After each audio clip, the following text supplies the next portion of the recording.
बिस्मिल्लाहिर्रहमानिर्रहीम। अस्सलाम वालेकुम नाज़रीन कराम, मैं हूं मखदूम शहाबुद्दीन और आप देख रहे हैं मेरा फेसबुक और यूट्यूब चैनल। उम्मीद करता हूं आप सब लोग बखैर आफियत होंगे और जहां भी होंगे अपने अहले खाना समेत खुश भी होंगे और महफूज भी। नाज़रीन कराम, ईद की छुट्टियां ख़त्म होने का इंतज़ार भी नहीं किया गया और अब खेल को एक ऐसा रंग दे दिया गया है और खेल को एक ऐसे मरहले में दाखिल कर दिया गया है जिसके बाद अब कुछ पीछे नहीं बचा। अब जो है खेल बहुत गंदा हो चुका है।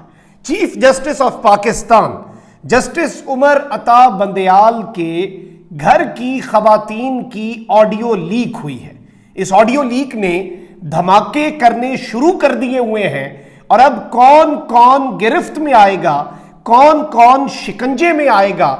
और chief justice of Pakistan justice Umar Ata Bandial के घर की खवातीन की ये जो ऑडियो आई है, इस ऑडियो के बाद अब आफ्टर शॉक्स आना भी शुरू हो चुके हैं। इस सब के अंदर कप्तान भी मैदान में कूद पड़ा है और अब चीजें जो है वो बड़ा दिलचस्प रंग इख्तियार करेंगी, क्योंकि आप ये देखें कि एक जानिब तो मुज़ाकरात का हुक्म दिया है सुप्रीम कोर्ट ने, चीफ जस्टिस ने समाअत मुलतवी की और कहा कि मुज़ाकरात करें सारी सियासी जमातें किसी सोल्यूशन पे अगर इकट्ठी हो जाती हैं, वेल एंड गुड, हमारे पास वरना आइन और कानून का बड़ा वाज़ेह रास्ता मौजूद है। हमने 14 मई को कराने के जो इलेक्शन कराने के हमारे डिसीजन के हवाले से चीज़ें हैं, हमने उनमें से कुछ भी वापस नहीं लेना। चीफ जस्टिस डट चुके हैं। जो वजारत दिफा ने एक दरख्वास्त दी कि जी पाकिस्तान में इलेक्शन हो गए तो ये हो जाएगा, वो हो जाएगा, रॉ फायदा उठा लेगा, चीफ जस्टिस ने उस पर भी काम नहीं धरे और अब जो सूरत हाल है ये बड़ी अजीब सी बन चुकी है। इस सब के अंदर एक तरफ तो आप ये देखें कि हुकूमती जमातों में और पीटीआई में राब्तों और मुज़ाकरात की कोशिशें अभी जारी हैं।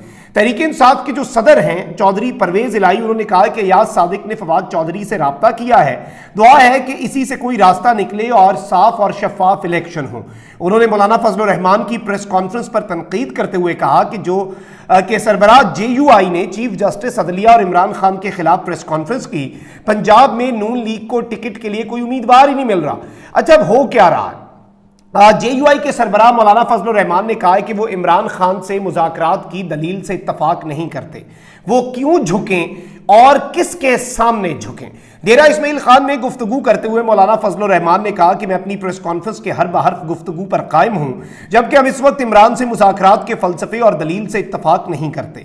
हम क्यों झुकें और हम किसके सामने झुकें? उन्होंने कहा कि जिसको सियासत से बाहर होना चाहिए, सुप्रीम कोर्ट उसे सियासत का महवर बना रही है। हैरत है, 90 दिन में इलेक्शन आइन का तकाजा है, लेकिन इमरान को राजी करें तो फिर कोई बात नहीं।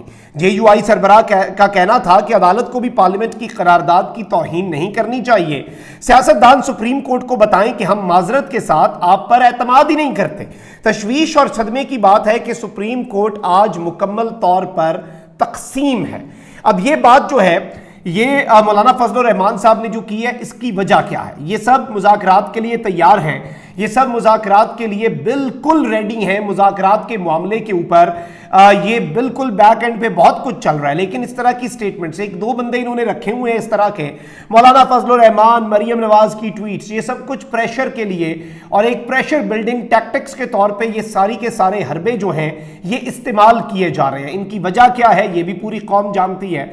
अब chief justice of Pakistan justice Umar Ata Bandial जो है वो डट चुके हैं। अच्छा, इससे पहले भी इन्होंने एक नैरेटिव बिल्डअप करने की कोशिश की कि जी ये तो अपनी बेगमात जो हैं और अपने घर की खवातीन जो हैं वो पीटीआई की फैन हैं, वो प्रेशर डालती हैं, और इन्होंने इस तरह के इंतहाई तज़हीक आमेज, नून लीग ने इंतहाई तज़हीक आमेज ट्विटर ट्रेंड्स भी चलाए हमारे मोअज़्ज़ज़ जज साहिबान के हवाले से। अब जो ऑडियो आई है इसमें दो खवातीन की गुफ्तगू है। एक जानिब तो सास है उमर अता बंदयाल साहब की महजबीन नून साहिबा, और दूसरी जानिब रफ़िया तारिक हैं, ये बेगम है ख्वाजा तारिक रहीम की, पीटीआई से ताल्लुक है। और इन दोनों के दरमियान एक गुफ्तगू है। ये गुफ्तगू ईद का भी इंतजार नहीं किया गया कि ईद की छुट्टियां गुजरें, ईद के दूसरे दिन ही, बल्कि पहले और दूसरे दिन के दरमियान ही ये ऑडियो जो है ये लीक हो गई।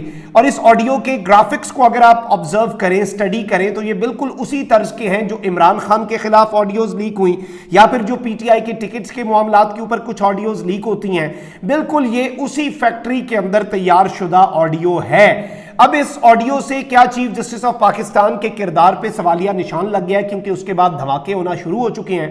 फंसेगा कौन कौन, उस पर भी मैं आता हूं।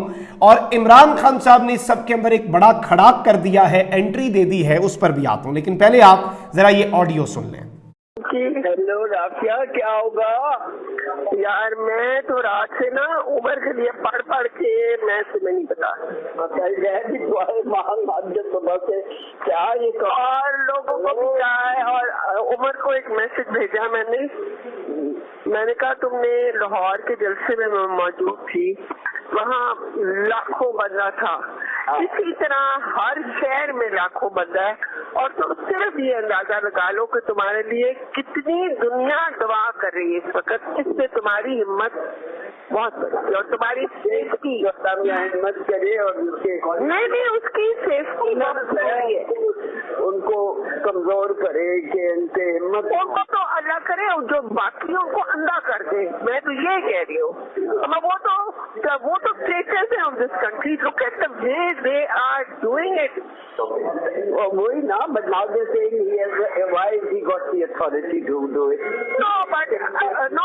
Can't get advantage दे रहे हैं by putting other things there. No, there is no other thing. And also questioning कि सुमो मोटो क्यों दिया गया है? भाई वो तो उसका हक है, उसमें उमर को तो नहीं है दिया, ये तो पहले का हुआ है। नहीं, मगर ये तो हर चीज जस्टिस का हक है। ये if you have to change the laws and change them when you are villa, not at this time. No, but they can't change them now. Not now. They can change it later on, not now. The law is there. Law is there. वही तो वो इतना अच्छा उससे बच्चे है, तुम बिल्कुल ना आओ, तुम उमर के साथ रहो। He needs you at this moment. No, नवीन भी ना आए, और मैंने ईमान को लिखा है कि बेटा stay with the ball बेटा। बिल्कुल। मैं तो रात को ना मैंने दोनों को, उसको और मुनीब को कुछ भेजा, तो दोनों ने पता क्या मुझे भेजा? मीन वो जो नहीं शक्ल होती जो दांतों में आप दबा देते हो अपनी जबान, मुझे कह रहे थे कि बी केयरफुल, मार्शदारी केयरफुल बाय, जल्दी से जल्दी और इलेक्शन होगी। इलेक्शन देखो ना, अगर नहीं होती ना फिर ये अपना समझ लें कि फिर मार्शल लॉ लगेगा। ये नहीं रह सकते ना, बस खत्म बात। मार्शल लॉ भी वो कम वक्त नहीं लगाने को तैयार ना, बिल्कुल तैयार है। जी तो नाज़रीन इकराम, आपने ये फ़ोन कॉल जो टैप की गई है ये मुलाहिज़ा फरमाई। अच्छा, इस सब के ऊपर दिलचस्प मामला ये है कि पाकिस्तान तहरीक इंसाफ की जब ऑडियोज़ लीक करने की कोशिश की गई, इमरान खान साहब की कुछ ऑडियोज़ लीक हुई साइफ़र के मामलात के ऊपर भी, आपको पता है आज़म खान के साथ भी, शाह महमूद कुरैशी और पाकिस्तान तहरीक इंसाफ की सीनियर लीडरशिप के साथ भी, उस वक्त आला अदलिया से इस पर सुओ मोटो लेने का कहा गया। इवन यास्मीन राशिद की सदर मुमलिकत के साथ ऑडियो लीक हो गई, मतलब commander in chief of the armed forces की ऑडियो सियासी मकासद के लिए लीक कर दी जाती है, उनकी टैपिंग हो रही है। उस वक्त भी ये बात की गई कि ऑनरेबल जुडिशरी जो है वो इस इंतहाई हसासियत के मामले के ऊपर सुओ मोटो ले, और इस सब के अंदर जो ये ऑडियोज़ लीक करते हैं, ये ऑडियोज़ रिकॉर्ड करते हैं, इसका एहतसाब करें, वरना ये कल को जजेस तक आएगा। ये कोई ज़्यादा दूर भी नहीं हुआ और अब इस तरह की एक ऑडियो आई। अच्छा, दिलचस्प बात यह है, इसमें जो इंपॉर्टेंट चीज़ है, चीफ जस्टिस उमर अता बंदयाल की अगर साथ मान लेते हैं ये ऑडियो बिल्कुल दुरुस्त है, बिल्कुल जेन्युइन है, अगर तो chief justice of Pakistan Umar Ata Bandial की जो सास हैं वो तहरीक इंसाफ के जलसे में थीं और तहरीक इंसाफ के लिए सॉफ्ट कॉर्नर रखती हैं, तो दामाद अली परवेज़ और बेटी की सास शाइस्ता परवेज़ अदालत के खिलाफ मुनक्कदा कौमी असम्बली के इजलास में शरीक थे। رشتہ داریوں پر اگر جانا ہے تو اس ملک کے اندر کچھ نہیں بچے گا. اس ملک کے اندر ایک بھائی ایک جماعت میں ہے تو دوسرا بھائی دوسری جماعت میں ہے. آپ نے صرف یہ اسد عمر اور زبیر صاحب پہ نہیں دیکھا بلکہ بہت سے ایسے جگہ ہیں بڑے بڑے محلات نما گھر ہیں, آدھے گھر پہ پی ٹی آئی کے جھنڈے لگے ہوئے ہیں, آدھے پہ نون لیگ کے پوسٹر لگے ہوئے ہیں. اچھا یہاں پہ اب انٹرسٹنگ چیز یہ ہے کہ فواد چودھری صاحب نے بھی اس حوالے سے مزید روشنی ڈالی کہ عدلیہ کے خلاف قرارداد پر چیف جسٹس کے سمدھی اور داماد کے بھائی کے دستخط ہیں. اگر چیف جسٹس صاحب اس سے بلیک میل ہونے لگے تو ادارہ کیا چلنا ہے؟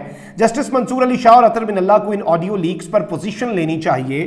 اس سے پہلے اطہر من اللہ جسٹس ثاقب نثار کی آڈیو کا پول کھول چکے ہیں. یہ دو جج صاحبان وہ ہیں جو اصولی موقف کے تحت, ابھی فی الحال تو وہ جسٹس قاضی فائز عیسیٰ کی طرف زیادہ انکلائنڈ ہے, لیکن یہ وہ معاملہ ہے جس کے اوپر انہیں بھی سٹینڈ لینا چاہیے. اچھا اب یہ جو ایک نیریٹو بلڈ اپ کیا جا رہا ہے وہ یہ ہے کہ ان میں سے کوئی بھی کنورسیشن جو ہے چیف جسٹس عمر عطا بندیال کی جو ساس ہیں اور پی ٹی آئی کے لائر کی جو وائف ہیں, یہ فرق نہیں پڑنا تھا اگر تو چیف جسٹس کا کنڈکٹ یہ ہوتا وہ ہوتا فلاں ہوتا ڈمکا ہوتا. یہ ساری کی ساری چیزیں انتہائی میں سمجھتا ہوں تشویشناک ہیں. اس سب کے اندر جو اب یہ ان کے کچھ آپ کو پتہ ہے نا کہ کچھ انہوں نے حامی صافی اپنے رکھے ہوئے ہیں, ہائر کیے ہوئے ہیں, دیہڑی دار بیچارے ملازم, اور اس سب کے اندر یہ کہہ رہے ہیں کہ جی چیف جسٹس کا جو بینچ ہے جس میں جسٹس اعجاز الحسن اور جسٹس منیب ہیں یہ پولیٹیکلی بائسڈ ہو چکے ہیں, ان کے ایکشنز نے یہ ثابت کر دیا ہے. اب ایک ایویڈنس آ چکا ہے, یہ کہاں کا ایویڈنس, کیسا ایویڈنس, لیکن اس سے ہوگا یہ. اچھا اب یہ مزید بھی کہہ رہے ہیں کہ مور سٹف ول کم آؤٹ پوسٹ عید, مطلب عید کی چھٹیوں کے بعد مزید سٹف بھی آئے گا. یہ بگننگ ہے, دس از جسٹ دا ٹریلر, اور ابھی مزید باتیں نکلیں گی اور یہ پورے کا پورا ایک نیریٹو جو ہے وہ honourable chief justice of Pakistan justice Umar Ata Bandial کے خلاف بنایا جائے گا. میں سمجھتا ہوں اس میں نہ تو چیف جسٹس کے اوپر مس کنڈکٹ ثابت ہوتا ہے, یہ ان کی اپنی ڈسکشن ہے بھائی, وہ اپنے داماد کے لیے کچھ پڑھ کے پھونک رہی ہیں, دم کر رہی ہیں, یا پیچھے سے کوئی آیتیں پڑھ رہی ہیں, یہ ان کی مرضی ہے اور اس سے تو کوئی انہیں روک نہیں سکتا, اور ان کی اپنی پولیٹیکل افیلیشن بھی ہو سکتی ہے. کتنے آپ کے حاضر سروس افسران ہیں ان کی فیملیز کے اندر لوگ پالیٹکس کر رہے ہیں, ان کا حق بھی ہے. آپ یہ تو نہیں کہہ سکتے کہ ایک بندہ کسی ایسے عہدے پہ آ گیا تو اس کی پوری فیملی اپنے سارے کام کاج چھوڑ دے, سب نے اپنا اپنا کام کرنا ہے. لیکن یہاں پر جو انٹرسٹنگ چیز ہے وہ یہ ہے, جو میں سمجھتا ہوں, جو میرا انالیسس ہے, میں خان صاحب کی سٹیٹمنٹ پر آتا ہوں. خان صاحب نے بڑا کلیئر میسج دیا عدلیہ کو بھی, ایک ایسے وقت پہ جب عدلیہ کو بلیک میل کیا جا رہا ہے. اچھا اس سب کے اندر جو امپورٹنٹ چیز ہے وہ یہ ہے کہ اب یہ موقع ہے کہ اس چیز کو بھی وانس اینڈ فار آل ختم کیا جائے. یہ جو آڈیوز اور کالز کو ٹیپ کرتے ہیں, آڈیوز لیک کرتے ہیں, یہ ساری کی ساری چیزیں جو ہیں یہ بند ہونی چاہیے. اچھا اب یہاں پر میں آپ کو یہ بتا دوں کہ چیئرمین تحریک انصاف عمران خان نے کہا ہے کہ انتخابات اعلیٰ عدلیہ کی مقرر کردہ تاریخ پر ہوں گے. عمران خان کی زیر صدارت ایک اجلاس ہوا جس میں ٹکٹوں کی تقسیم اور انتخابی مہم سے متعلق مشاورت بھی کی گئی. اس موقع پر chairman P T I Imran Khan نے کہا کہ انتخابات اعلیٰ عدلیہ کی مقرر کردہ تاریخ پر ہوں گے. حالات یہ ہیں کہ حکومت سپریم کورٹ کا فیصلہ نہیں مان رہی. انہوں نے کہا کہ جب تک طاقتور حکومت نہیں آتی یہ نظام ٹھیک نہیں کر سکتی. نامعلوم افراد لوگوں کو اٹھاتے ہیں, کوئی پوچھنے والا نہیں. سیکیورٹی کی وجہ سے میں یہ احتیاط کر رہا ہوں جو آج مجھے یہ احتیاط کرنی پڑتی ہے. لیکن اس میں امپورٹنٹ چیز یہ ہے کہ اعلیٰ عدلیہ کو, باقی تمام سٹیک ہولڈرز کو, طاقتور حلقوں کو, سیاستدانوں کو, مذاکرات کے اوپر ڈبل گیم کرنے والوں کو, عدلیہ جسے پریشرائز کیا جا رہا ہے, سب کو یہ میسج دیا ہے کہ عدلیہ کی مقرر کردہ جو تاریخ ہے اسی پر انتخابات ہوں گے اور اس سے کہیں باہر جو ہے وہ جانے کا. اور پاکستان تحریک انصاف اب عید کے بعد سڑکوں پر بھی آئے گی. خان صاحب اب بہت بہتر حالات ہیں, لیکن ظاہری بات ہے سیکیورٹی کنسرنز کی وجہ سے کچھ موومنٹ جو ہے وہ لمیٹڈ انہیں کرنی پڑی ہے, لیکن ابھی تک کی یہ صورتحال ہے جو آپ کے سامنے رکھی ہے. اپنا بہت خیال رکھیں. اللہ نگہبان. پاکستان زندہ باد.